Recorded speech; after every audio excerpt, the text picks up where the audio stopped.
देहाती इंडिया में अंधेरा तो हमेशा से जिंदगी का हिस्सा रहा है, लेकिन बिजनौर गांव में इस अंधेरे का एक अलग ही वजन था। यहाँ का अंधेरा सिर्फ रात का नहीं था, बल्कि एक गहरा रहस्य भी समेटे हुए था। यहाँ के लोग पुरानी कहानियों में छुपे राज और चांदनी रात में नाचते परछाइयों की बातें करते थे। ये कहानियां पीढ़ी दर पीढ़ी चली आ रही थीं और हर बार सुनने में एक नया रोमांच होता था। कहावतें थीं कि यहाँ बेचैन आत्माएं और बुरी शक्तियां रात के अंधेरे में घूमती हैं। ये आत्माएं कभी कभी गांव वालों को दिखती थीं और उनके साथ अजीब घटनाएं घटती थीं। अंधेरा होने के बाद कम ही लोग बाहर निकलने की हिम्मत करते थे और जो जाते भी थे उनके दिलों में डर समाया रहता था। हर कदम पर उन्हें लगता था कि कोई उनका पीछा कर रहा है, कोई छाया उनके साथ चल रही है। रहस्य और डर से घिरे इसी गांव में विजय नाम का एक जवान लड़का एक अजीबोगरीब घटना का सामना कर रहा था। विजय का दिल हमेशा से ही बहादुर था, लेकिन इस बार उसे भी डर का सामना करना पड़ा। अंधेरे से उसे एक खौफनाक राज की फुसफुसाहट सुनाई दे रही थी, जैसे कोई उसे कुछ बताना चाहता हो। ये फुसफुसाहटें उसे चैन से सोने नहीं देती थीं और हर रात उसे और भी बेचैन कर देती थीं। एक ऐसा राज जो आखिरकार उसे पूरी तरह से निगलने वाला था। विजय को समझ नहीं आ रहा था कि ये सब क्या हो रहा है, लेकिन उसे पता था कि उसे इस रहस्य को सुलझाना होगा। उसके सामने एक चुनौती थी और उसे इस चुनौती का सामना करना था। विजय ने ठान लिया था कि वह इस रहस्य का पर्दाफाश करेगा, चाहे इसके लिए उसे कितनी भी मुश्किलों का सामना क्यों न करना पड़े। उसके दिल में एक आग जल रही थी और वह इस आग को बुझने नहीं देना चाहता था। उसने एक रात अपने हाथ में एक लालटेन ली और गांव की अंधेरी गलियों में निकल पड़ा। हर कदम पर उसे ऐसा लगता था कि कोई उसे देख रहा है, लेकिन उसने अपने डर को काबू में रखा और आगे बढ़ता रहा। चलते चलते वह एक पुराने सुनसान घर के सामने पहुंचा। इस घर के बारे में गांव में कई कहानियां प्रचलित थीं और कहा जाता था कि यहाँ पर कई रहस्य छुपे हुए हैं। विजय ने हिम्मत जुटाई और दरवाजा खोला। घर के अंदर हर जगह जाले और धूल थी। एक टेबल पर एक पुरानी किताब रखी थी जो शायद इस रहस्य की कुंजी हो सकती थी। विजय ने किताब उठाई और उसे खोलने लगा। किताब के पन्नों में छुपे शब्दों ने विजय को एक नई दिशा दी। उसे समझ में आ गया कि इस रहस्य को सुलझाने के लिए उसे और भी गहराई में जाना होगा। विजय ने किताब को अपने साथ लिया और घर से बाहर निकल आया। अब उसके सामने एक नई चुनौती थी और वह इस चुनौती का सामना करने के लिए पूरी तरह से तैयार था। बिजनौर समय से अछूता एक गांव था। यह गांव अपने आप में एक जीवित इतिहास था, जहां हर कोने में बीते युगों की कहानियां बसी हुई थीं। यहाँ की मिट्टी में पुरानी यादें और परंपराएं गहराई से जमी हुई थीं, जो हर कदम पर महसूस की जा सकती थीं। सदियों पुराने बरगद के पेड़, जिनकी डालियां सदियों के बोझ से झुकी हुई थीं, गांव के केंद्र में खड़े थे। ये पेड़ न केवल छाया देते थे, बल्कि गांव वालों के लिए एक सभा स्थल भी थे, जहां वे अपनी कहानियां और अनुभव साझा करते थे। संकरी, घुमावदार गलियों में खड़े थे। इन गलियों में चलते हुए ऐसा लगता था जैसे समय ने यहाँ ठहराव ले लिया हो। हर मोड़ पर एक नई कहानी, एक नया रहस्य छिपा हुआ था, जो केवल धैर्य और ध्यान से सुनने पर ही खुलता था। हवा में लकड़ी के धुएं और गोबर की गंध फैली हुई थी, जो गांव के जीवन का एक अभिन्न हिस्सा थी। यह गंध गांव के हर घर से आती थी, जहां चूल्हे पर खाना पकता था और परिवार एक साथ बैठकर भोजन करते थे। एक जानी पहचानी खुशबू जो एक साधारण जीवन की कहानी बयां करती थी। यह खुशबू गांव के हर कोने में बसी हुई थी, जो यहाँ के लोगों की सादगी और उनके जीवन के प्रति उनके प्रेम को दर्शाती थी। दिन बच्चों के खेलने और महिलाओं के कुएं पर कपड़े धोने की आवाजों से गूंजते थे।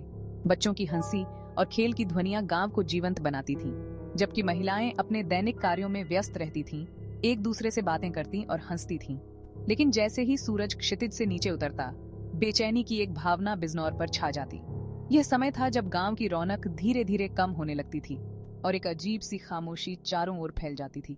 बच्चों की हंसी फीकी पड़ जाती और उसकी जगह झिंगुरों की आवाज और दूर से कुत्ते के भौंकने की आवाज गूंजने लगती। यह ध्वनियां रात की रहस्यमयता को और भी गहरा बना देती थीं, जैसे कि कोई अनदेखी शक्ति गांव पर नजर रख रही हो। ये ऐसा था जैसे खुद परछाइयां जीवित हो गई हों, खींचती और मुड़ती हुई, एक दूसरे से राज की बातें करती हुई। इन परछाइयों में एक अजीब सी आकर्षण था, जो किसी को भी अपनी ओर खींच सकता था। गांव के बुजुर्ग कहते थे कि ये परछाइयां उन आत्माओं की हैं, जो कभी इस गांव में रहती थीं और अब भी यहाँ की रक्षा करती हैं। यह गांव अपने आप में एक रहस्य था, जो हर रात और भी गहरा हो जाता था। अपने शुरुआती 20वां दशक में एक जवान लड़का विजय बिजनौर में एक अनोखी बात था। जबकि उसके ज्यादातर साथी बेहतर मौकों की तलाश में शहरों में जा चुके थे, विजय अपनी बूढ़ी दादी की देखभाल करने के लिए वापस गांव में ही रुक गया था। उसका दिन अपनी छोटी सी जमीन की देखभाल करने और स्थानीय चाय की दुकान पर मदद करने में बीतता था। बाहरी दुनिया से उसका एकमात्र संबंध उसका स्मार्टफोन था, जो उसके शहर में रहने वाले चचेरे भाई का दिया हुआ एक उपहार था। इसी डिवाइस के जरिए विजय को रेडिट की दुनिया के बारे में पता चला, एक ऐसा प्लेटफॉर्म जहां हर तरह के लोग अपनी कहानियां, अपने डर और अपने अनुभव साझा करने के लिए आते थे। भाग 4। फुसफुसाहट शुरू होती है। यह धीरे धीरे शुरू हुआ। आधी रात को एक फीकी फुसफुसाहट। यह फुसफुसाहट इतनी धीमी थी कि पहले तो विजय को लगा कि यह उसकी कल्पना मात्र है। वह सोचने लगा कि शायद यह उसके थके हुए दिमाग का खेल है, जो दिन भर की थकान के बाद उसे परेशान कर रहा है। पहले तो विजय ने इसे अपनी कल्पना, अपने ज्यादा सोचने वाले दिमाग का कमाल समझकर नजरअंदाज कर दिया। उसने सोचा कि यह बस एक सपना है जो उसे आधी रात को जगा रहा है। लेकिन जैसे जैसे रातें बीतती गईं, फुसफुसाहट तेज होती गई और जोरदार होती गई। अब यह फुसफुसाहट उसकी नींद को पूरी तरह से भंग कर रही थी। लेकिन जैसे जैसे रातें बीतती गईं, फुसफुसाहट तेज होती गई और जोरदार होती गई। विजय ने महसूस किया कि यह कोई साधारण आवाज नहीं है, यह कुछ और ही था, कुछ ऐसा जो उसकी समझ से परे था। यह फुसफुसाहट अब उसकी रातों का हिस्सा बन चुकी थी और वह इससे बच नहीं पा रहा था। ऐसा लग रहा था जैसे यह उसके कमरे के सबसे अंधेरे कोनों से निकल रही हो, उसकी समझ के दायरे में घूम रही हो। विजय ने कई बार कोशिश की कि वह इस आवाज को नजरअंदाज कर सके, लेकिन हर बार वह असफल रहा। यह फुसफुसाहट अब उसकी रातों का हिस्सा बन चुकी थी और वह इससे बच नहीं पा रहा था। वह शब्दों को ठीक से समझ नहीं पा रहा था, लेकिन उस लहजे ने उसकी रीढ़ की हड्डी को हिला दिया। यह आवाज इतनी भयानक थी कि विजय का दिल तेजी से धड़कने लगा।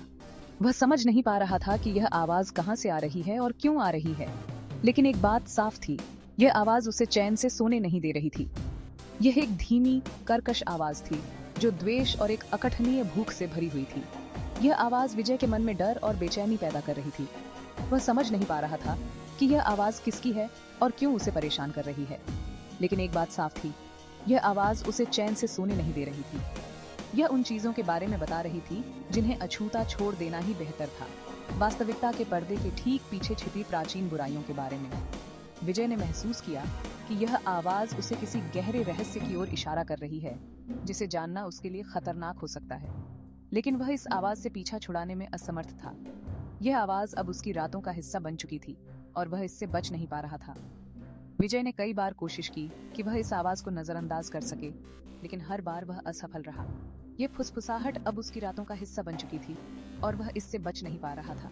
विजय ने महसूस किया कि यह कोई साधारण आवाज नहीं है, यह कुछ और ही था, कुछ ऐसा जो उसकी समझ से परे था। यह फुसफुसाहट अब उसकी रातों का हिस्सा बन चुकी थी और वह इससे बच नहीं पा रहा था। भाग 5। बढ़ता आतंक। रात दर रात फुसफुसाहट ने विजय को परेशान कर दिया, उसकी नींद हराम कर दी।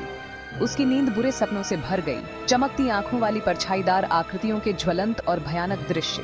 वह ठंडे पसीने में भीग कर उठता, उसका दिल उसकी छाती में जोर जोर से धड़क रहा होता, जैसे अभी बाहर निकल आएगा। फुसफुसाहट की आवाज अभी भी उसके कानों में गूंज रही होती, उसे चैन नहीं लेने देती। डर उसका हमेशा का साथी बन गया, हर पल उसके साथ रहता। उसने अपनी आंखों के सामने परछाइयों को हिलते हुए देखना शुरू कर दिया, जैसे वे जीवित हों। पत्तों की सरसराहट और गांव की धारा के कलकल की आवाज में फुसफुसाहटें सुनना शुरू कर दिया, जैसे कोई उसे पुकार रहा हो। उसकी कभी शांतिपूर्ण दुनिया निरंतर भय के स्थान में बदल गई थी। हर कोना अब डरावना लगने लगा। भाग 6। रातों की नींद हराम। विजय ने सांत्वना और जवाब की सख्त तलाश में रेडिट का रुख किया। A shadow whispers to me every night शीर्षक वाले एक पोस्ट में अपने दिल की बात कही। उसने अपने अनुभवों का विस्तार से वर्णन किया। उसका डर हर शब्द में साफ दिखाई दे रहा था। उसे आश्चर्य हुआ कि उसका मजाक नहीं उड़ाया गया और न ही उसे अविश्वास का सामना करना पड़ा। इसके बजाय उसे अन्य यूजर्स से प्रतिक्रियाओं की बाढ़ आ गई। कुछ को संदेह था तो कुछ ने अज्ञात के साथ अपनी खुद की भयावह मुठभेड़ों को साझा किया। कुछ ने सुझाव दिया कि यह सिर्फ तनाव था, जबकि अन्य ने उसे स्थानीय पुजारी या किसी आध्यात्मिक उपचारक से मदद लेने का आग्रह किया। भाग 7। मदद की गुहार। एक खास प्रतिक्रिया ने विजय का ध्यान खींचा। द वॉचर नामक गूढ़ यूजर नेम वाले एक यूजर ने दावा किया कि उसने अतीत में भी कुछ ऐसा ही अनुभव किया था। उन्होंने विजय को चेतावनी दी कि फुसफुसाहट तो बस शुरुआत थी, कि उसके डर को अपना भोजन बना रही वह शक्ति हर गुजरती रात के साथ और मजबूत होती जा रही थी। द वॉचर ने लिखा, ये तब तक नहीं रुकेगा जब तक कि ये आपको पूरी तरह से अपने कब्जे में नहीं ले लेता। उन्होंने विजय से किसी ऐसे व्यक्ति को खोजने का आग्रह किया जो इन बातों को समझता हो, कोई ऐसा व्यक्ति जो बहुत देर होने से पहले उससे लड़ने में उसकी मदद कर सके।